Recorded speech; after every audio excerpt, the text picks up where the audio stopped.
আসসালামু আলাইকুম রহমতুল্লাহ। সুপ্রিয় ষষ্ঠ শ্রেণীর শিক্ষার্থীবৃন্দ, আজকে তোমাদের ইসলাম শিক্ষা বই অধ্যায় ৩ কোরআন ও হাদিস শিক্ষা পৃষ্ঠা ৭৭ এর সৃজনশীল ১ এবং সৃজনশীল ২ এর নমুনাত্মক সম্পর্কে আলোচনা করব। প্রিয় শিক্ষার্থী, চলো শুরু করা যাক। সৃজনশীল প্রশ্ন ১ নম্বর সৃজনশীল হচ্ছে, আব্দুর রহিম সুললিত কণ্ঠের অধিকারী হলেও তাড়াতাড়ি কোরআন তেলাওয়াত করেন, ফলে মাঝে মাঝে কিছু ভুল হয়ে যায়। অপরপক্ষে তার সহপাঠী আব্দুল করিমের কণ্ঠস্বর সুমধুর নয়, কিন্তু তিনি দেখে ধীরে ধীরে ও সুস্পষ্টভাবে কোরআন তিলাওয়াত করার আপ্রাণ চেষ্টা করেন। ক নং প্রশ্ন হচ্ছে, আল কোরআনের অবতীর্ণ পূর্ণাঙ্গ প্রথম সূরা কোনটি? খ নং প্রশ্ন হচ্ছে, হে আমার প্রতিপালক, আমাকে জ্ঞানে সমৃদ্ধ করো, আয়াতটি ব্যাখ্যা করো। গ নং প্রশ্ন হচ্ছে, আব্দুর রহিমের কোরআন তেলাওয়াতের শরীয়তের কোন বিধানটি পালন হয়নি, ব্যাখ্যা করো। ঘ নং প্রশ্ন হচ্ছে, আব্দুল করিমের কোরআন তেলাওয়াতের পদ্ধতি পাঠ্য বইয়ের আলোকে বিশ্লেষণ করো। প্রিয় শিক্ষার্থী, সৃজনশীল ১ এর নমুনা তো তোমাদের দেখাচ্ছি, তা তোমরা দেখে নিতে পারো। চলো শুরু করা যাক। ষষ্ঠ শ্রেণীর ইসলাম শিক্ষা বই অধ্যায় ৩ কোরআন ও হাদিস শিক্ষা পৃষ্ঠা ৭৭ ১ নং সৃজনশীল প্রশ্নের উত্তর। ক নং প্রশ্ন হচ্ছে, আল কোরআনের অবতীর্ণ পূর্ণাঙ্গ প্রথম সূরা কোনটি? উত্তর হচ্ছে, ক নং প্রশ্নের উত্তর হচ্ছে, আল কোরআনের অবতীর্ণ প্রথম পূর্ণাঙ্গ সূরা আল ফাতিহা। সূরা আল ফাতিহা। সূরা আল ফাতিহা। খ নং প্রশ্ন হচ্ছে, হে আমার প্রতিপালক, আমাকে জ্ঞানে সমৃদ্ধ করো, আয়াতটি ব্যাখ্যা করো। খ নং প্রশ্নের উত্তর হচ্ছে, হে আমার প্রতিপালক, আমাকে জ্ঞানে সমৃদ্ধ করো। এই আয়াতটিতে জ্ঞান অর্জনের ক্ষেত্রে আল্লাহর সাহায্য চাওয়া হয়েছে। আলোচ্য আয়াতটি আল কোরআনের সূরা তহার ১১৪ নম্বর আয়াত। এটি জ্ঞান সমৃদ্ধির জন্য আল্লাহর কাছে মোনাজাত করার একটি বাণী। জ্ঞান অর্জন করা প্রত্যেক মুসলমানের জন্য ফরজ। শিক্ষা ও জ্ঞানের মাধ্যমে আমরা আল্লাহকে চিনতে পারি। জ্ঞানীরাই আল্লাহকে বেশি ভয় করে। আর জ্ঞানের সমৃদ্ধ হওয়ার জন্য আল্লাহর সাহায্য চাইতে হবে।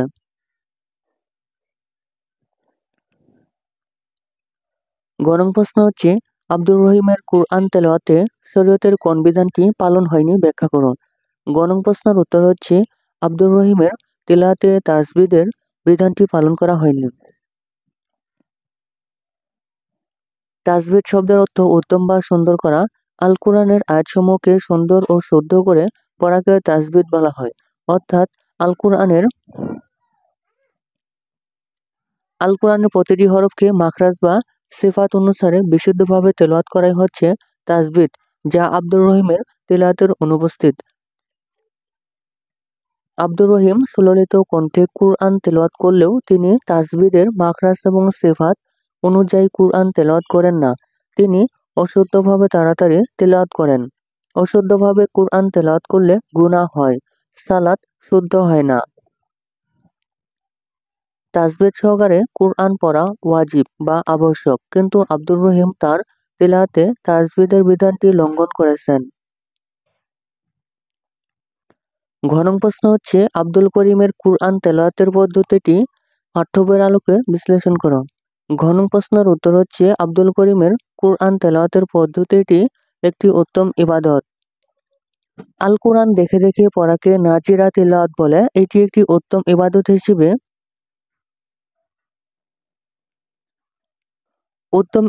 হিসেবে পরিগণিত। কুরআন মাজিদ দেখে দেখে অথবা মুখস্থ যেভাবে পাঠ করা হোক তাতে পুণ্য রয়েছে। আব্দুল করিমের কণ্ঠস্বর সুমধুর নয়, কিন্তু তিনি দেখে ধীরে ধীরে ও সুস্পষ্টভাবে কুরআন তেলাওয়াত করার আপ্রাণ চেষ্টা করেন। আর সুস্পষ্টভাবে কুরআন তেলাওয়াত করলে কুরআন আল্লাহর কাছে কিয়ামতের দিন তেলাওয়াতকারীর জন্য সুপারিশ করবে। আব্দুল করিমের দেখে ধীরে ধীরে ও স্পষ্টভাবে কুরআন মাজিদ পাঠ করার গুরুত্ব অপরিসীম। এভাবে কুরআন তেলাওয়াত তার জন্য আখিরাতে কল্যাণ বয়ে আনবে। তাই আমাদের উচিত সঠিক নিয়মে শুদ্ধভাবে কুরআন তেলাওয়াত করা। সৃজনশীল ২ সাদিয়া ও নাদিয়া একই অফিসে চাকরি করেন।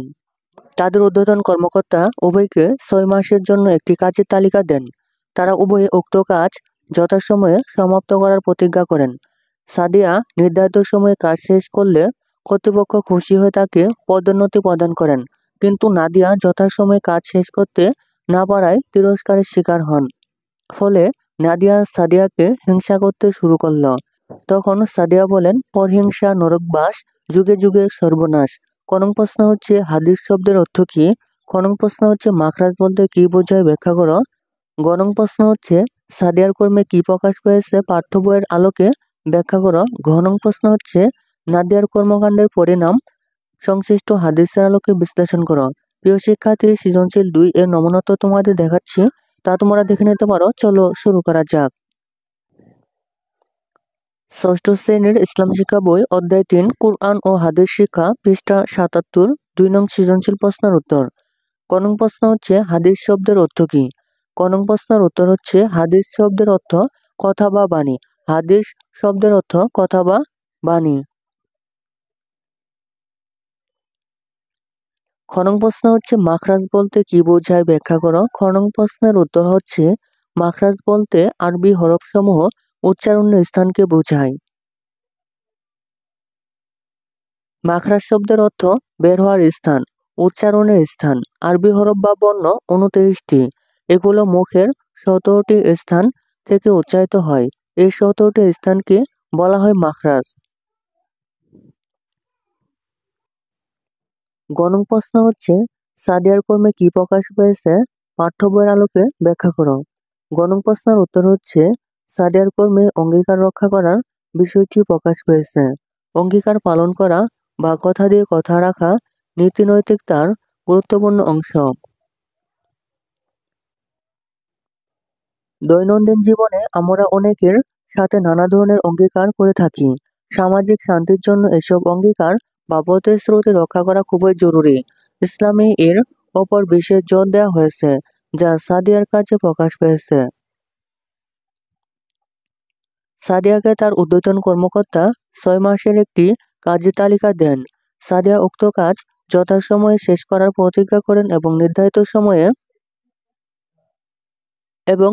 সময়ে কাজ শেষ করেন। ফলে কর্তৃপক্ষ খুশি হয়ে তাকে পদোন্নতি দেন। অর্থাৎ সাদিয়া কথা দিয়ে কথা রেখে কর্তৃপক্ষের বিশ্বাস অর্জন করেছেন। সুতরাং বলা যায় সাদিয়া তার কাজের মাধ্যমে অঙ্গীকার বা প্রতিজ্ঞা রক্ষা করেছেন। ঘ নং প্রশ্ন হচ্ছে নাদিয়ার কর্মকাণ্ডের পরিণাম সংশ্লিষ্ট হাদিসের আলোকে বিশ্লেষণ করো। ঘ নং প্রশ্নের উত্তর হচ্ছে ওয়াদা ভঙ্গ ও হিংসা করার কারণে নাদিয়ার পরিণাম হবে অত্যন্ত ভয়াবহ। ওয়াদা বা প্রতিজ্ঞা রক্ষা না করলে মানুষের মধ্যে অবিশ্বাস জন্ম নেয়। পরস্পর মারামারি ও অশান্তি সৃষ্টি হয়। এ প্রসঙ্গে মহানবী সাল্লাল্লাহু আলাইহি ওয়াসাল্লাম বলেন, যে ব্যক্তি অঙ্গীকার পালন করে না তার কোনো দিন নেই, অর্থাৎ সে প্রকৃত দিনদার নয়। মুসনাদে দাইলামি। আর হিংসা মানুষের সব ধরনের সৎ কাজকে নষ্ট করে দেয়। নাদিয়া প্রতিজ্ঞা ভঙ্গ এবং হিংসা করে পাপের কাজ করেছেন। উদ্দীপকের সাদিয়া ও নাদিয়া তাদের ঊর্ধ্বতন কর্মকর্তার দেওয়া একটি কাজ যথাসময়ে পালন করতে প্রতিজ্ঞাবদ্ধ হন, কিন্তু নাদিয়া যথাসময়ে কাজটি শেষ করতে না পারায় তিরস্কারের শিকার হন। একই সাথে সে তার অঙ্গীকারও ভঙ্গ করেছে। অঙ্গীকার ভঙ্গ করা মুনাফিকের লক্ষণ, আর মুনাফিকের স্থান জাহান্নামের সর্বনিম্ন স্তরে। আবার যথাসময়ে কাজ শেষ করার জন্য নাদিয়া সাদিয়াকে হিংসা করতে শুরু করে। হিংসা মানুষের নৈতিক মূল্যবোধকে ধ্বংস করে। নবী করিম সাল্লাল্লাহু আলাইহি ওয়াসাল্লাম বলেন, তোমরা হিংসা থেকে বিরত থাকবে, কেননা আগুন যেমন কাঠকে পুড়িয়ে দেয়, হিংসাও তেমনি নেক আমল সমূহকে ধ্বংস করে দেয়। আবু দাউদ। এই হাদিসের আলোকে বলা যায়, নাদিয়ার কর্মকাণ্ডের কারণে তাকে মারাত্মক ক্ষতির সম্মুখীন হতে হবে। তাই নাদিয়ার উচিত হবে হিংসা পরিহার করে সঠিকভাবে কর্তব্য পালন করা। প্রিয় শিক্ষার্থী, এই ছিল তোমাদের ষষ্ঠ শ্রেণীর ইসলাম শিক্ষা বই, অধ্যায় 3, কুরআন ও হাদিস শিক্ষা, পৃষ্ঠা 77 এর সৃজনশীল 1 এবং সৃজনশীল 2 এর নমুনাত্তর। প্রিয় শিক্ষার্থী, অন্যান্য সকল বই নমুনাত্তর পেতে চ্যানেলটি এখনই সাবস্ক্রাইব করে রাখতে পারো। ধন্যবাদ।